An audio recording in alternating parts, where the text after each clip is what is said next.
এরকম একটা নাস্তা বানাবো, তাই এখানে মুরগির মাংস আর বরবটি, পেঁয়াজ, কাঁচামরিচ সব মশলা দিয়ে একটা পোর তৈরি করেছি। আর এদিকে আটা চালের গুঁড়া দিয়ে একটু করে নিছি। এখন ওটাকে বেলবো। একটা নাস্তা বানাবো, তাই নাস্তার জন্য আগে রুটিটা বেলে নিচ্ছি। এই যে পোর, এই যে এগুলো এসব দিয়ে দেখি কি নাস্তা বানানো যায়। এই পোরগুলো নিয়ে দেখেন কি বানাচ্ছে আমার মেয়ে সুন্দর করে।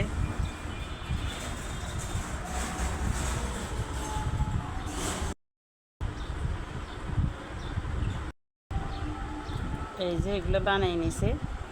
মোমো বানাচ্ছি বসে বসে। রুটিগুলো আগে বানাইছি, তারপরে এগুলো গোল গোল করে কাটছি, তারপরে এভাবে নিয়ে এরকম করে তারপরে এইভাবে করে বানিয়ে ফেললাম। আমার রাইস কুকারে দিয়ে দিলাম এগুলো। দেখেন রাইস কুকারের পাতিলে হচ্ছে মোমো বানাবো। আমি একটা চিলি সস নিয়ে এসেছি, মেয়ে বললো চিলি সস দিয়ে খাবে।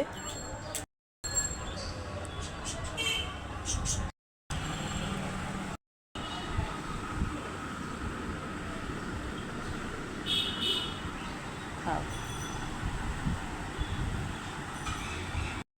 আমার মেয়ে বলতেছে অনেক মজা হয়েছে, অনেক মজা হয়েছে। কেমন হয়েছে বলবেন আমার মোমোগুলা। এই আজকে প্রথম বানালাম, আর কখনো বানাই নাই।